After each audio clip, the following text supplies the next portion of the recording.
حسن ازل کو حسین کہتے ہیں۔ بہت ہی محنت سے اور بہت ہی محبت سے میرے بھائی نے پڑھا اور آپ نے سنا، ذرا سا آرام کر لیں۔ بقائے حسن ازل کو حسین کہتے ہیں، غموں کے شیش محل کو حسین کہتے ہیں۔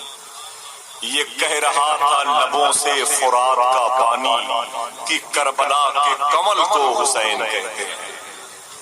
یہ کہہ رہا تھا لبوں سے فرات کا پانی کہ کربلا کے حسین کہتے ہیں۔ بہت بہت شکریہ حضرات، دو لوگ ادھر سے اور ادھر سے کوئی دو لوگ ادھر سے تشریف لائے ہیں۔ یہ بتائیں کہ ذکر حسین آپ کو اچھا لگا کہ نہیں؟ آپ بزرگوں کے قدم کی ٹوٹیاں مل جائیں بڑی بات۔ یہ تو سید صاحب قبلہ ہے۔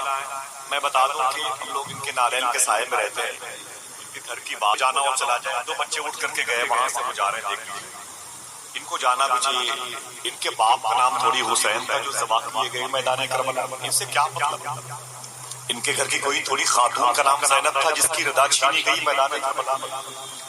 ان کے گھر کا کوئی تھوڑی 6 مہینے کا بچہ تھا جس کو ذبح کیا گیا میدان کربلا میں۔ امام حسین کے گھر کی بات لوگ کہتے ہیں سنیں امام حسین کے بیٹے، ہمیں کیا ضرورت ہے؟ معذاللہ، خدا کی قسم امام حسین کی شفاعت کی ضرورت تو بڑے بڑے اقطاب و اوتاد و ابدال و مرزوق اور صالح کو۔ سمجھ رہے ہیں آپ؟ یہ تو ہماری نصیبی تھی کہ ہمارے گھر کا کوئی فرد دین کے کام کا۔ یہ حسین کے گھر کی بات، امام حسین کی بات میں کیا بتاؤں؟ اس موضوع پر میں چاہتا ہوں کہ اپنے آپ کو اہل بیت کی محبت سے جوڑیں، عشق رسول پیدا کرو، عشق رسول پیدا کرو، عشق آل رسول پیدا کرو۔ اپنے بچوں کو مذہبی چیزوں سے قریب کرو۔ ٹی وی کا ریموٹ دے دیا، مہنگی مہنگی اسکرین دے دی، مہنگے مہنگے موبائل دے دیے، اس کو آوارہ کر دیا۔ بچے یہودیوں کی نقل کر رہے ہیں، عیسائیوں کی نقل کر رہے ہیں۔ معلوم ہے آپ امریکہ میں ایک عیسائی کے پیسے کے پاس ایک مسلمان کے پیسے تھے، عیسائی کے پاس، وہ دے نہیں رہا تھا۔ وہ مسلمان پادری کے پاس تھا، اس نے کہا پادری صاحب میرے پیسے آپ کے ایک غلام عیسائی ہے اس کے پاس ہے۔ اس نے ایک پرچی لکھ کے دی، کہا یہ پرچی اسے دے دینا، وہ پیسے دے دے گا۔ جیسے اس پرچی کو جا کے اس پادری کے کہے ہوئے اشارے پر مسلمان نے اس عیسائی کو دیا، عیسائی نے 6 مہینے کی رقم ادھار اسے واپس کر دیا۔ بڑا پریشان مسلمان تھا، ایسا کیوں کر دیا بھائی؟ 6 مہینے سے پیسے مانگتا تھا، اس نے دیا نہیں، ایک پرچی میں آج کام کر دیا۔ ذرا دیکھیں اس پرچی میں کیا لکھا ہوا ہے۔ معلوم ہے اس پادری نے کیا لکھا تھا؟ مسلمان کو چکر آ گیا۔ اس میں لکھا تھا، اپنے عیسائی سے اس نے مخاطب ہو کے لکھا تھا، تجھے شرم نہیں آتی؟ تیرے اندر مسلمانوں کی عادت کب سے پڑ گئی؟ سمجھ رہے ہیں آپ؟ کب سے پڑ گئی؟ وہ نبی کے غلام تھے۔ بدر شریف میں فوج ترتیب سے لگ رہی تھی، ہزاروں شعر سنا سکتا ہوں، کھڑے ہو کے یا بیٹھ کے۔ 25 سال پہلے کی گفتگو جو ہوئی ہے اسے آپ پیروں سے مسل سکتے ہیں۔ آج گفتگو کو 10-20 سال تک اپنے شعور کے نہا خانوں میں رکھ سکتے ہیں۔ ایک درد ہے وہ سن لیں آپ۔ مقداد بن اسود یہ نبی کے ایک صحابی کا نام ہے۔ بدر شریف کے فوج کی ترتیب میں یہ صف میں کھڑے ہوئے تھے۔ اولاد والوں سنو، ان کا پیٹ بہت بھاری تھا، بہت زیادہ نکلا ہوا۔ مقداد بن اسود کا نبی نے صف کی ترتیب میں ان کے قریب سے گزرے تو نبی نے اپنی لاٹھی سے مقداد کے پیٹ میں پریشر بنایا، دبایا، فرمایا مقداد اور پیچھے چلو، سیدھے کھڑے ہو جاؤ۔ تو کہتے ہیں حضور سیدھے ہی کھڑا تھا، لیکن کیا کروں سرکار میرا پیٹ بہت زیادہ نکلا ہوا، اس لیے میں صف سے آگے نظر آ رہا ہوں، لیکن سرکار آپ نے میرے پیٹ میں کیوں چبھو دیا لاٹھی؟ تو میرے آقا فرماتے ہیں مقداد بن اسود میں نے صفوں کی ترتیب میں ایسا کیا۔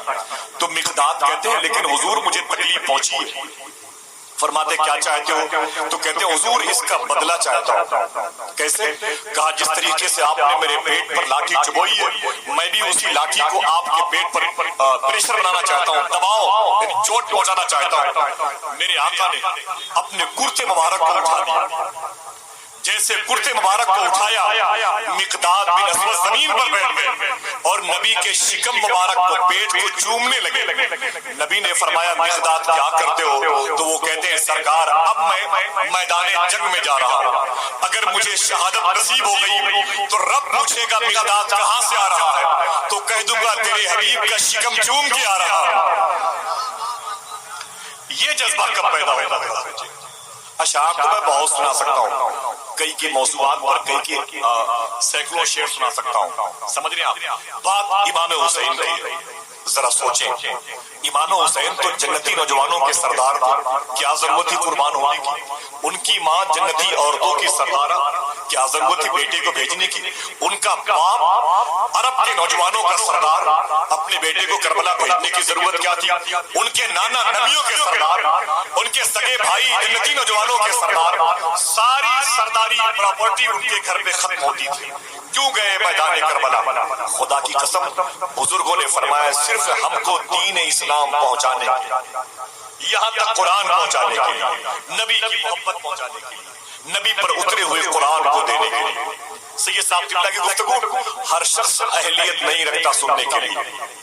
آج ہندوستان میں 7-8 سالوں میں نہ جانے کتنے لوگوں نے غوث پاک کے اس بیٹے کی تقریر سن کر کے شراب سے توبہ کر لیا۔ سبحان اللہ، تو کہہ دیے دل کہے تو 50 سال ہو گئے آپ کو تقریر سنتے ہوئے، جلسے کراتے ہوئے، کبھی آپ نے ایسی گفتگو کا اثر دیکھا؟ نہیں، یہ خاص ہے غوث پاک کے اس بیٹے کے لیے، جس نے جلسے کے مقصدیت کو ہنگاموں سے نکال کر کے اثر پذیری کے حوالے کیا، دل کے حوالے کیا۔ ایسے لاکھوں لوگ جو بیئر بار میں ڈوبے رہتے تھے، جو ننگا ناچ دیکھتے تھے، جو بہن بیٹیوں کی عزتوں کو لوٹتے تھے، آج وہ لوگ جلسوں میں بیٹھ جاتے ہیں۔ خدا قسم تو غوث پاک کی شہزادے کی گفتگو سن کے رات بھر میں نے انہیں آنسو بہاتے ہوئے دیکھا۔ قاری نوری صاحب قبلہ بیٹھے ہوئے، ناظم اعلیٰ جامعہ عائشہ بیٹھے ہوئے۔ میں بتا دوں کہ ابھی رمضان شریف سے پہلے جمن پور میں تھا، جلسے کے ختم ہونے میں نماز پڑھ رہا تھا، ایک صاحب میرے بغل میں آ کے بیٹھ گئے، بولے آصف بھائی میں آپ سے ملنا چاہتا تھا۔ میں نے کہا ملنے کا شوق ہے تو سید صاحب سے ملاقات کری، ادھر کیوں آ گئے؟ بولے ایک بات کرنے آیا ہوں۔ اس نے رو کے کہا مسجد میں، کہا آصف بھائی میں ممبئی میں رہتا تھا، میں بہت پیسے والا آدمی ہوں، بہت پیسے میں نے کمائے، لیکن میرا کام تھا کہ شراب پینا، لڑکیوں کی عزت سے کھلواڑ کرنا۔ مجھے یاد نہیں آتا میں نے کتنی لڑکیوں کی عزتیں لوٹی ہوئی، مجھے یاد نہیں آتا، میں کبھی پاک ہوا ہی نہیں۔ جمعہ کے دن لوگ نمازیں پڑھنے جاتے تھے، میں شراب پینے جاتا تھا۔ مہینے میں لوگ سحری کے لیے اٹھا کرتے تھے اور میں بیئر پینے کے لیے اٹھا کرتا تھا، لیکن رب کا ایسا کرم ہوا، ایک جلسے میں میں نے غوث اعظم کے بیٹے سید شماہر میاں کی ایک تقریر سنی ہے۔ جب سے تقریر سنی ہے خدا کی قسم بیئر بار کا راستہ بھول چکا ہوں، خدا کے گھر سے نکلنے کا دل ہی نہیں کہتا۔ ذرا زور سے کہہ دیں، زور سے کہہ دیں۔ تو یہ بتائیں کہ تقریر اس قسم کی سننا چاہتے ہیں کہ نہیں؟ سننا چاہتے ہیں؟ ذرا ہاتھوں کو اٹھا کے بتائیں، سننا چاہتے ہیں؟ سنیں آپ، ایک بات مجھے بتائیے سید صاحب نے، میں اسے بتا دوں، بہت روتے ہیں، اکثر ہوتے ہیں۔ میں نے انہیں کربلا میں امام علی مقام کے روضے پر روتے ہوئے دیکھا، اور کیوں نہ روئے اس روزے پر؟ بات تو دادا حضور کی تھی۔ میں نے بتایا سید صاحب قبلہ کو کہ یہ وہ جگہ ہے، میری ماں میری بہنیں بیٹھی ہوئی ہیں۔ میں نے کہا سید صاحب یہی وہ جگہ ہے جہاں آپ کے دادا امام حسین نے آخری سجدہ کیا تھا۔ اتنی زور سے چیخ مار کے رونے لگے سید صاحب، بھائی ابراہیم گواہ بیٹھے ہوئے، وہ بیٹھے ہوئے میرے بغداد شریف کے ساتھی، اتنی زور سے چیخ مار کے رونے لگے کہ پولیس والے آ گئے۔ میں نے اشارہ کر کے بتایا نا نا نا، تب کوئی مشکل نہیں ہے محبت امام حسین میں نے کہا پیدا ہوا ہے تو معلوم ہے کیا کہا؟ ایک جملہ کہا آصف یار یہ وہی جگہ ہے جہاں میرے آقا امام حسین کو شہید کیا گیا۔ میں نے کہا تو کہنے لگے کہ اسی جگہ پر میرے آقا کہ شہید ہونے سے ایک شب پہلے میری ماں مخدومہ فاطمہ کنگنیاں چننے کے لیے آئی۔ جی ہاں ناظرین، ہمارا ایک چینل اور بھی ہے جنرل نالج نام سے، اور اس میں انفارمیٹیو ویڈیوز کو ڈالا جاتا ہے، اور اس کا لنک اس ویڈیو کی ڈسکرپشن باکس میں دیا ہوا ہے۔ لہٰذا آپ سے گزارش ہے کہ اس چینل میں آ کر انفارمیٹیو ویڈیوز کو دیکھیں اور چینل کو سبسکرائب کریں، مہربانی ہوگی۔ پھر ملتے ہیں اگلے ویڈیو میں انشاءاللہ۔